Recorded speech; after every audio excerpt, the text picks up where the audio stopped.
Karenanya, dengan ini kami, fraksi PKS, menyatakan walk out dari forum ini. Demikian, terima kasih.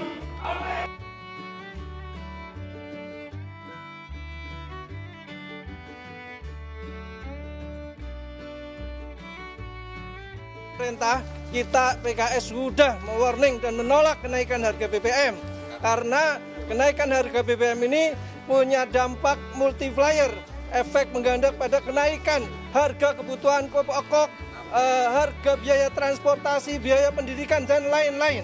Sementara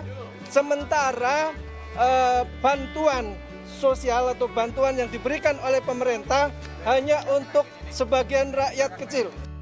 Semua dunia kalau hari ini Timi melihat semua berita di dunia, negara-negara Eropa terutama Amerika semuanya mengalami kenaikan harga BBM ini dan pasti memberatkan ekonomi dan masyarakatnya.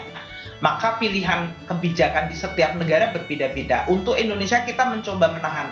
Bahkan kalau perlu harus menaikkan anggaran subsidi dan kompensasi hingga 3 kali lipatnya, yaitu dari 152 menjadi 502,4, itu pun dilakukan. Kebetulan kita memang mendapatkan windfall dari kenaikan harga-harga komoditas sekitar 420 triliun. Jadi semua kenaikan ini, pendapatan yang naik ini kita alokasikan untuk menahan kenaikan harga BBM dunia. Itulah yang disebutkan kenapa sesudah kita mencari berbagai cara untuk melindungi rakyat, maka kemudian kita lihat kalau seandainya subsidi melonjak menjadi 700 triliun atau 698 dengan ICP sekitar $105 per barel dan kurs di 14.750 dengan volume mencapai 29 juta untuk Pertalite dan 17 juta untuk solar, pertanyaannya angka 700 triliun itu dinikmati lebih kepada masyarakat yang memiliki kemampuan ekonomi jauh lebih tinggi.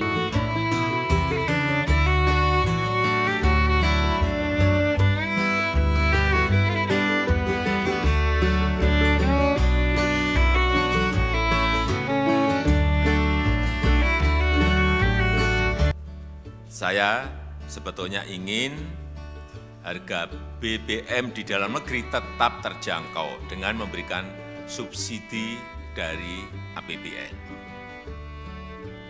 Tetapi anggaran subsidi dan kompensasi BBM tahun 2022 telah meningkat 3 kali lipat dari 152,5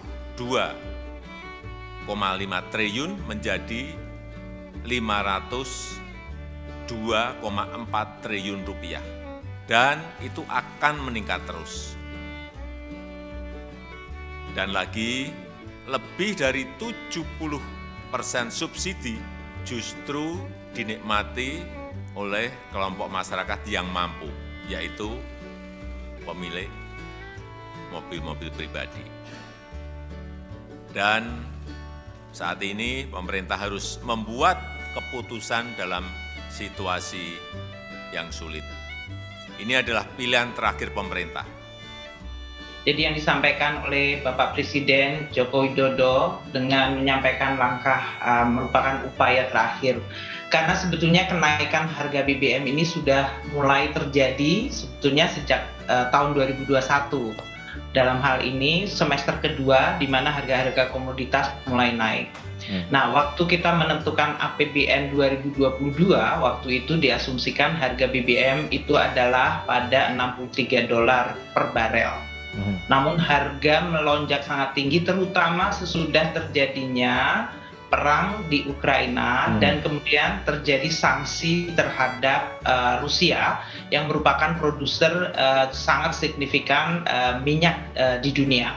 Nah, ini kenaikan dari harga BBM atau ICP dalam hal ini Indonesia Crude Petroleum itu meningkat menjadi bahkan melambung di atas 100. Kalau kita menggunakan dua jenis BBM seperti Brent sama WTI, itu kenaikannya bahkan pada bulan Juli lalu mencapai $126 untuk Brent. Nah, kenaikan-kenaikan yang jauh di atas asumsi ini memang menimbulkan suatu tekanan dan pilihan kebijakan bagi pemerintah. Apakah kenaikan dari harga ICP dunia langsung dibebankan pada masyarakat atau kita tahan?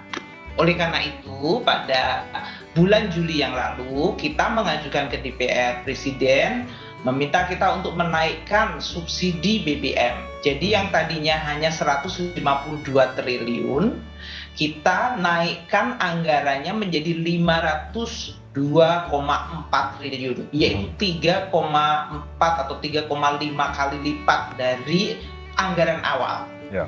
Ini karena kita tidak ingin rakyat dan perekonomian langsung menanggung beban kenaikan ICP atau harga minyak dunia yang memang melonjaknya sangat ekstrim.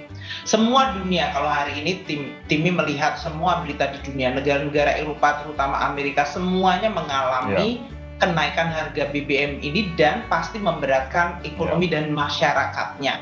Maka pilihan kebijakan di setiap negara berbeda-beda. Untuk Indonesia kita mencoba menahan. Bahkan kalau perlu harus menaikkan anggaran subsidi dan kompensasi hingga 3 kali lipatnya, yaitu dari 152 menjadi 502,4, itu pun dilakukan. Kebetulan kita memang mendapatkan windfall dari kenaikan harga-harga komoditas sekitar 420 triliun.